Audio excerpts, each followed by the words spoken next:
जिंदगी तो पैसे कमाने और जिम्मेदारियां निभाने में निकल जाती है। इसके बाद हर किसी को अगर कुछ चाहिए होता है तो वो है सुकून भरा रिटायरमेंट। लेकिन आराम से रिटायरमेंट जिंदगी बिताने के लिए काम आती है आपकी बचत और आपका इन्वेस्टमेंट। नवरात्रि के इस शुभ मौके पर योर मनी में आज हम आपको बताएंगे रिटायरमेंट प्लानिंग के टॉप 9 ऑप्शंस, देंगे आपको 9 बेहतरीन इन्वेस्टमेंट आइडियाज। नमस्कार, मैं हूं कविता थपलियाल और आज की इस खास पेशकश में मेरे साथ शामिल हो रहे हैं रुंगटा सिक्योरिटीज के हर्षवर्धन रुंगटा। हर्ष, आपका स्वागत है। हर्ष, लगातार हम योर मनी में फाइनेंशियल प्लानिंग की ही बातें करते हैं और खासतौर से रिटायरमेंट बहुत ही अहम हिस्सा होता है, बहुत ही अहम गोल होता है आपकी जिंदगी का, जिसको जितना जल्दी हो सके आप डिसाइड कर ले, उतनी जल्दी आपको रिटायरमेंट प्लानिंग की शुरुआत कर लेनी चाहिए। इससे पहले कि मैं आगे बढ़ूं और आपसे ऑप्शंस पूछूं, रिटायरमेंट प्लानिंग का महत्व अर्ली एज में क्या है? वेल कविता, अगर हम एक चीज देखें जो सर्टन है वो है कि आप रिटायर होंगे। रिटायर के जो हम रिटायरमेंट की बात करते हैं कि सैलरीड एम्प्लॉयड जो होते हैं उनके लिए रिटायरमेंट मींस उनका जो एम्प्लॉयमेंट है वो नहीं रहता है, तो उन्हें सैलरी नहीं मिलती। अगर हम कोई बिजनेसमैन या कोई और सेल्फ एम्प्लॉयड इंडिविजुअल्स की बात करते हैं तो एक एज होती है जिसके बाद अपनी प्रोडक्टिविटी नहीं रहती, तो आप काम करने की क्षमता कम होती रहती है। सो वो भी एक रिटायरमेंट होता है। सो हम उस पीरियड की बात करते हैं जब आप काम करने की क्षमता बंद हो जाएगी आपकी, या तो आपकी इनकम जो फिक्स्ड इनकम है वो बंद हो जाती है। और अगर कोई चीज सर्टेन है लाइफ में तो वो ये है कि आप रिटायर होंगे। सो अगर यही चीज आपको मालूम है और आप अपनी नौकरी जिस दिन लगती है या जिस दिन आप कमाना शुरू करते हैं उस दिन से आप अगर सेव करना शुरू करते हैं उसके लिए, सो जो कॉर्पस आपको इकट्ठा करना है वो कम से कम दिक्कतों के साथ आप इकट्ठा कर पाएंगे। अगर हम एक कैलकुलेशन जो बहुत बार हमने डिस्कस किया है, जो कंपाउंडिंग का इफेक्ट है, अगर हम उसकी बात करें तो जितना जल्दी आप शुरू करते हैं उतना ही आप ज्यादा बड़ा कॉर्पस इकट्ठा कर पाएंगे विद मिनिमम इन्वेस्टमेंट। बिल्कुल, तो चलिए अभी शुरुआत करते हैं, बताते हैं आपको वो 9 रिटायरमेंट इन्वेस्टमेंट के ऑप्शंस कौन कौन से हैं। सबसे पहले बात करते हैं यहाँ पर पीपीएफ की। हर्ष, बहुत ही ट्रेडिशनल इंस्ट्रूमेंट है ये और मेरे ख्याल से ज्यादातर लोगों के पास पीपीएफ में वो पैसे इन्वेस्ट करते हैं अपने रिटायरमेंट के गोल को लेकर। इसके क्या फीचर्स है और कितना जरूरी है पीपीएफ को एज ए रिटायरमेंट टूल अपने पोर्टफोलियो में रखना? वेल कविता, अगर हम पीपीएफ की बात करते हैं तो पीपीएफ एक अपने बहुत जनरेशन से नीचे आता हुआ एक प्रोडक्ट है जो बहुत इजी है समझने के लिए इजी क्यों है? क्योंकि उसमें कोई इक्विटी या कोई ऐसे कोई कॉम्प्लिकेशंस नहीं है। आपने एक अमाउंट डिपॉजिट किया है और उस अमाउंट पे आपको इंटरेस्ट मिलने वाला है। सो ये एक प्रोडक्ट है जो आप किसी के एडवाइस भी नहीं अगर लेते हैं और आप शुरू करते हैं तो आप बेझिझक शुरू कर सकते हैं। कारण इसके 2-3 है। एक, आपको अगर डेट अपना पोर्टफोलियो आप बनाना ही है, ऐसा नहीं है कि जितना भी यंग इंसान है हम कहते हैं कि इक्विटी में करना ही है, लेकिन डेट भी आपके पोर्टफोलियो में होना जरूरी है, जिसमें पीपीएफ सबसे पहला ऑप्शन होता है। PPF is the first option. तो आप अगर डेट के पोर्टफोलियो में पीपीएफ का एक अपनी ऐड करते हैं तो वो एक नो ब्रेनर है। कोई भी इंसान without even advice can start with that. खाली अमाउंट कितना डालना वो डिफर होता है। पीपीएफ में जो इंटरेस्ट मिलता है वो पूरा टैक्स फ्री होता है। ओके, सो आपकी इनकम चाहे कुछ भी हो वो आपके तो एक फिक्स्ड आपको टैक्स फ्री इनकम मिल रही है। करंट इंटरेस्ट रेट जो है वो है 8.7%। फाइनेंशियल ईयर 2011-12 से जो इंटरेस्ट रेट है वो बेंचमार्क कर दिया था 10 इयर्स बॉन्ड के साथ। सो जो भी आपका 10 इयर्स का गवर्नमेंट सिक्योरिटीज के एवरेज यील्ड होगी साल भर की, उससे 0.25% आपको ज्यादा दे दिया जाएगा।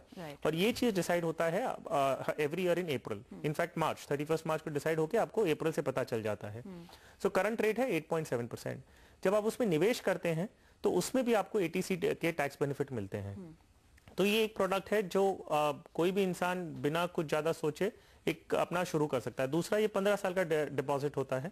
सो एक थोड़ा उस प्रकार से एक थोड़ा लॉन्ग टर्म शुरुआत से भी हो गया आपके। बिल्कुल, और इसको आप बैंक या पोस्ट ऑफिस के जरिए भी खोल सकते हैं, लेकिन क्योंकि बैंक ज्यादा आसान है, मेरे ख्याल से काफी सॉर्टेड प्रोसीजर्स हैं उनके, तो अगर आप बैंक के जरिए अपना पीपीएफ का अकाउंट खुलवाएं और 15 तारीख तक अगर आप अपनी इन्वेस्टमेंट को जमा कर दें तो आपको इंटरेस्ट का बेनिफिट भी मिलेगा। आगे बढ़ते हैं और अब बात करते हैं ईपीएफ की। यहाँ पे आपका जो एम्प्लॉयर है वो भी आपके रिटायरमेंट के लिए प्लानिंग करता है और एक कंपल्सरी रिडक्शन होता है आपकी सैलरी से।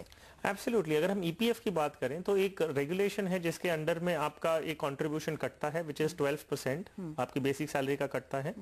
तो वो आपका टोटल ईपीएस में चला जाता है, एम्प्लॉय प्रोविडेंट फंड।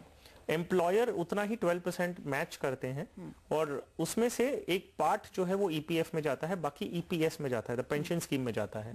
सो जो एम्प्लॉयर का कंट्रीब्यूशन है 8.33%, जो मेजर कंट्रीब्यूशन है वो ईपीएस की तरफ जाता है और एक छोटा हिस्सा आपका ईपीएफ की तरफ भी आता है।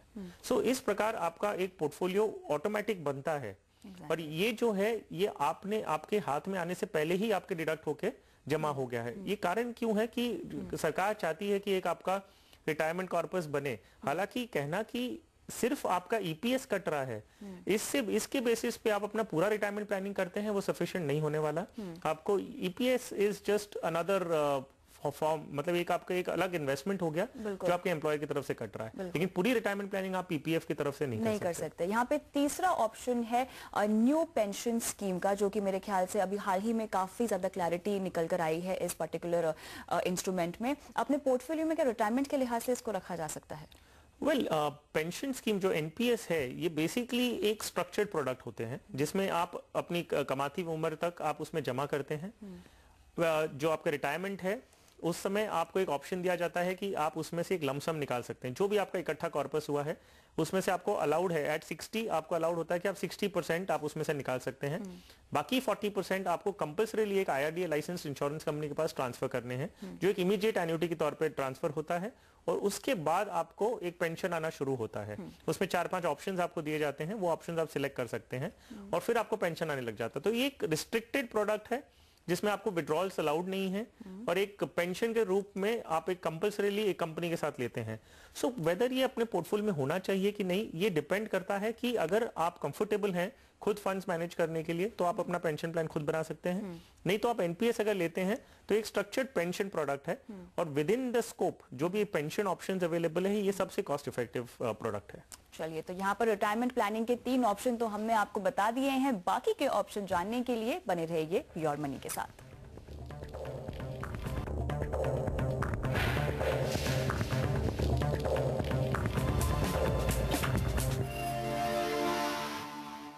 योर मनी के नवरात्रि स्पेशल एपिसोड में आपका एक बार फिर से स्वागत है। नवरात्रि के मौके पर हम आपको बता रहे हैं रिटायरमेंट प्लानिंग के बेस्ट 9 ऑप्शंस और मेरे साथ बने हुए हैं फाइनेंशियल प्लानर हर्षवर्धन रुंगटा। आगे बढ़ते हैं और हमारा चौथा इन्वेस्टमेंट ऑप्शन है इंश्योरेंस, जहां पे कई सारे इंश्योरेंस प्लान्स आते हैं। अक्सर हम योर मनी में भी चर्चा करते हैं इन प्लान्स को लेकर।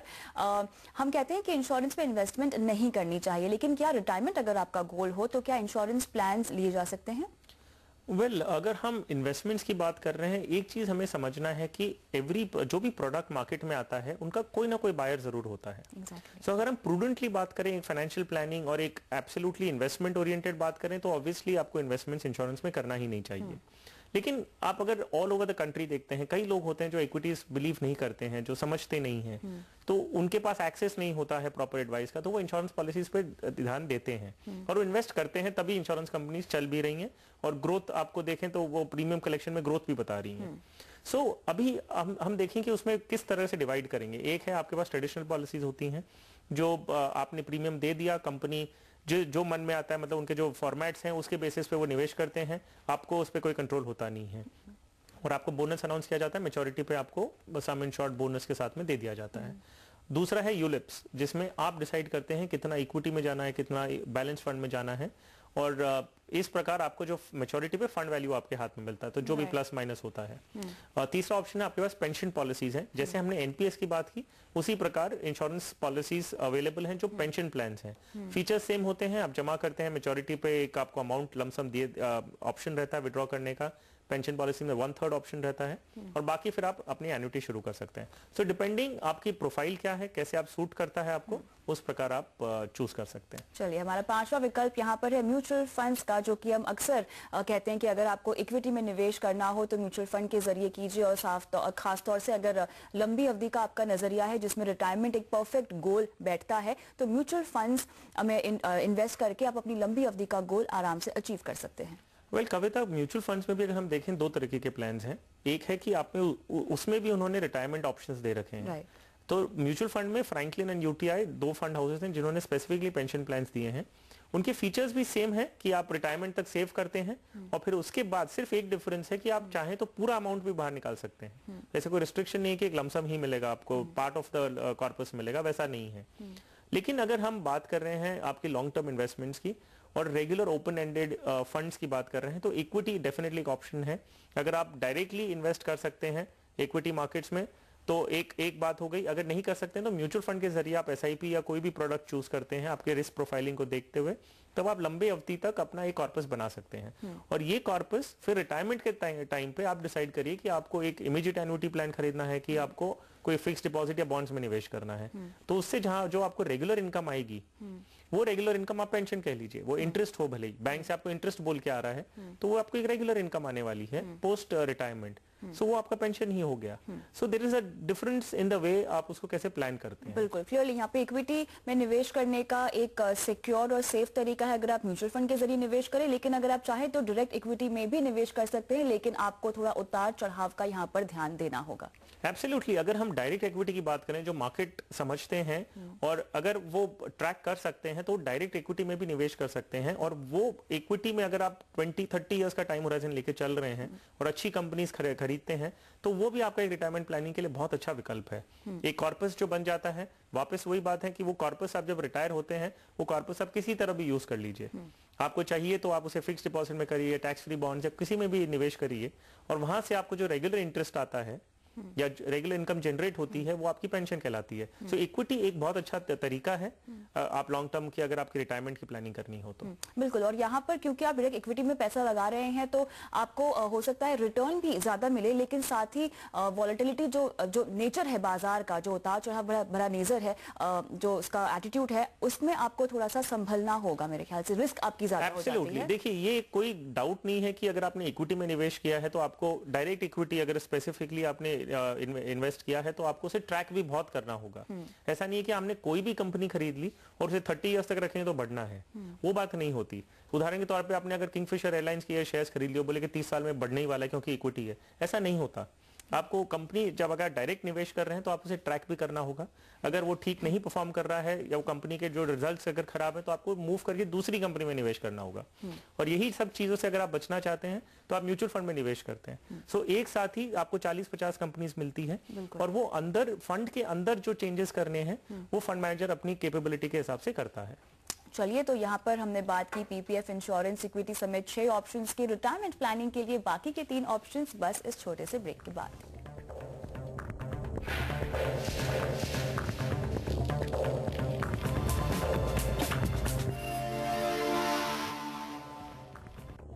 Welcome back. योर मनी के नवरात्रि स्पेशल एपिसोड में हम आपको बता रहे हैं रिटायरमेंट प्लानिंग के बेस्ट 9 ऑप्शंस, और मेरे साथ बने हुए हैं financial planner Harshvardhan Rungta. Break पे जाने से पहले हर्ष, हमने उन तमाम रिटायरमेंट इन्वेस्टमेंट ऑप्शंस के बारे में बात की है जिनकी आपको बहुत पहले ही प्लानिंग कर लेनी है, यानी आपको निवेश बहुत पहले से ही शुरू कर देना है। अब बात करते हैं उन रिटायरमेंट इन्वेस्टमेंट ऑप्शंस की जो आप जब ऑलमोस्ट रिटायर होने वाले हो तब उनमें निवेश की शुरुआत कर सकते हैं। तो सबसे पहले यहाँ पे नंबर आता है टैक्स फ्री बॉन्ड्स का। कविता, अगर अभी तक जैसे आपने कहा कि हमने जो बात की है वो कि आप अपना कॉर्पस एक्यूमुलेट कर रहे हैं, आपके पास 20-30 साल हैं हाथ में, जो आप अपना धीरे धीरे पैसे इकट्ठा करते हैं। अब बात करते हैं कि जब 1 या 2 साल बच गए आपके रिटायरमेंट के लिए और आपके पास इकट्ठा हो गया है, अगर हमने इक्विटी म्यूचुअल फंड्स की बात की है या डायरेक्ट इक्विटी की बात की है और आपको मालूम है कि आप 2 साल बाद अगर रिटायर होने वाले हैं तो आपको धीरे धीरे अपना पोर्टफोलियो इक्विटी से निकाल के आपको डेट में सेफर इंस्ट्रूमेंट्स में डालना होगा। तो इसमें आपके पास जो टैक्स फ्री बॉन्ड्स की आपने बात की वो एक ऑप्शन है। आप एक लमसम जो है वो पूरा कॉर्पस निकालते हैं या पार्ट कॉर्पस निकालते हैं, वो आप टैक्स फ्री बॉन्ड्स में निवेश कर सकते हैं। Tax free bonds last financial year में आपने देखे होंगे कि बहुत सारे इशुएंस आए थे जिसमें पब्लिक सेक्टर एंटरप्राइजेस हैं, जो गवर्नमेंट एंटरप्राइजेस हैं, उन्होंने ये पैसे इकट्ठे किए थे। उनकी रेटिंग सी AA, AAA, तो सेफ सिक्योर रहते हैं और जो इंटरेस्ट वो दे रहे थे वो आपको 10, 15 या 20 साल के लिए दे रहे थे। सो अगर हम एक रिटायर्ड इंसान की बात करें तो उन्हें चाहिए ऐसा इंस्ट्रूमेंट जहां पे उन्हें एक रेगुलर इंटरेस्ट आए और उन्हें लंबी अवधि तक आए। तो आपके पास 10, 15 या 20 साल के ऑप्शन थे जहां पे ब्याज जो आपको मिल रहा था वो 8.5 to 9% और वो भी टैक्स फ्री। तो ये अगर आपके पास ऑप्शन है और आप उसमें सारे पैसे अपने इकट्ठा जमा करते हैं तो आपके लिए एक फिक्स्ड सोर्स हो जाता है। आपको मालूम है कि आपको 15 या 20 साल तक ये इंटरेस्ट मिलना है। सो दिस इज एक बहुत अच्छा ऑप्शन है फिलहाल, लेकिन अभी कोई करंटली कोई इशू ऑन नहीं है। आपको ये सेकेंडरी मार्केट से क्योंकि लिस्टेड है एक्सचेंजेस पे, तो आपको बॉम्बे स्टॉक एक्सचेंज या नेशनल स्टॉक एक्सचेंज से आपको इन्हें खरीदना होगा, जो आपको आज की तारीख में भी 7.25 के रेंज में आपको मिल सकता है। बिल्कुल। यहाँ पे 8वां ऑप्शन है लॉन्ग टर्म डिपॉजिट्स का, जो मेरे ख्याल से कम कमाने वाले या कम टैक्स ब्रैकेट में आने वाले जितने भी व्यूअर्स हैं, लोग हैं, वो निवेश कर सकते हैं उसमें। एब्सोल्युटली। अभी हमने बात की थी टैक्स फ्री बॉन्ड्स की, जो इंटरेस्ट आपको मिल रहा है वो टैक्स फ्री है। सो अगर आप एक लोएस्ट इनकम ब्रैकेट में है या आप आपके नील टैक्स ब्रैकेट में अगर कोई कारण से आते हैं, तो टैक्स फ्री हो या टैक्सेबल हो कोई फर्क नहीं पड़ता। सो अगर कोई इंसान है जो लोअर ब्रैकेट में है, सो आपके पास एक ऑप्शन है कि आप एक एनसीडीज आते हैं, नॉन कन्वर्टेबल डिबेंचर्स हैं, या और कोई दूसरे टाइप के बॉन्ड्स आते हैं जो मार्केट में लिस्टेड होते हैं और जिनके फ्रेश इशुएंस भी आता है। इसमें आपको ब्याज दरें जो है वो 11-12% तक भी मिलता है। और क्योंकि आप टैक्सेबल लिमिट में नहीं है, तो आप टैक्सेबल बॉन्ड्स भी ले सकते हैं, जिसमें आपको हायर इंटरेस्ट रेट मिलेगा और वो आपको एक इंटरेस्ट जो क्योंकि रेगुलर मिलने वाला है, इसमें भी ऑप्शंस आते हैं, 7 इयर्स के आते हैं, 8 इयर्स के आते हैं। तो आप इसमें जो लमसम निवेश करते हैं आपको इंटरेस्ट आएगा, तो दैट इज ऑल्सो पेंशन। आपको बेसिकली रेगुलर इनकम मिल गई पोस्ट रिटायरमेंट। बिल्कुल। और आखिरी हमारा जो ऑप्शन है वो है रियल एस्टेट, जो कि मेरे ख्याल से ट्रेडिशनली लोग रिटायरमेंट के लिहाज से ही इन्वेस्ट करते हैं और रियल एस्टेट में अपनी प्रॉपर्टीज जो भी हैं खरीदते हैं। वेल, अगर कविता हम रियल एस्टेट की बात करें तो एक हम सेल्फ ऑक्यूपाइड प्रॉपर्टी की बात नहीं कर रहे हैं, हम इन्वेस्टमेंट्स के तौर पे एक सोच रहे हैं कि अगर कोई किसी ने सेकंड होम लिया है, तो ये अगर जो रिटायरमेंट कॉर्पस हो गया, आप उस समय एक रियल एस्टेट, आप एक प्रॉपर्टी खरीद सकते हैं, फ्लैट या अपार्टमेंट खरीद सकते हैं, जिसे आप रेंट पे लगाते हैं। तो उसका जो रेंट आता है वो भी आपको एक रेगुलर इनकम दे रहा है पोस्ट रिटायरमेंट। अगर हम एक स्टेप और पहले जाएं, अगर किसी ने रियल एस्टेट अगर पहले से भी शुरू किया, जिनके पास 20 साल आगे रिटायरमेंट के लिए है, तो जो ईएमआई अगर वो लोन्स पे लेते हैं, तो EMI is same as investment. आपने एसआईपी की है इक्विटी फंड्स में, आपने यहाँ ईएमआई किया है प्रॉपर्टी डेवलप करने के लिए, तो वो आपका एक प्रॉपर्टी बन जाता है, जिससे आपको एक रेगुलर इनकम जनरेट होती है। अब क्या रेट मिलता है आप वो कैलकुलेशन पे अगर नहीं जाते हैं, क्योंकि rental yields are not more than 2%। तो अगर हम रेंटल इनकम की बात कर रहे हैं, तो वो भी एक रेगुलर सोर्स ऑफ इनकम हो गया आपके लिए पोस्ट रिटायरमेंट। तो आप उसे पेंशन कह लीजिए, अगर आपको रेंट नहीं बोलना तो आप पेंशन हो गया। सो ये एक तरीका है जिससे आप पहले भी शुरू कर सकते हैं, और या तो आप जब आपके पास कॉर्पस इकट्ठा हो जाता है, आप फिक्स डिपॉजिट नहीं करके एक प्रॉपर्टी खरीद लेते हैं, जो आप रेंट पे दे सकते हैं। सो जिसे जो सूट करता है, ऑप्शंस बहुत सारे अवेलेबल हैं। एग्जैक्टली। जिन्हें जो सूट करता है वो प्रोडक्ट वो उसमें निवेश कर सकते हैं। बिल्कुल। और योर मनी में आज हमने आपको बेस्ट 9 ऑप्शंस बताए हैं आपके रिटायरमेंट प्लानिंग। एक तो आप जितना जल्दी हो सके उतनी जल्दी शुरू कर दीजिए, और आपको कौन से इंस्ट्रूमेंट में कब निवेश करना है, इसकी पूरी जानकारी हमने आपको आज हमारी इस खास पेशकश में दे दी है। बहुत बहुत शुक्रिया आज शो पर आने के लिए हर्ष। और योर मनी में आज के लिए इतना ही, लेकिन आप बने रहिए हमारे साथ। नमस्कार।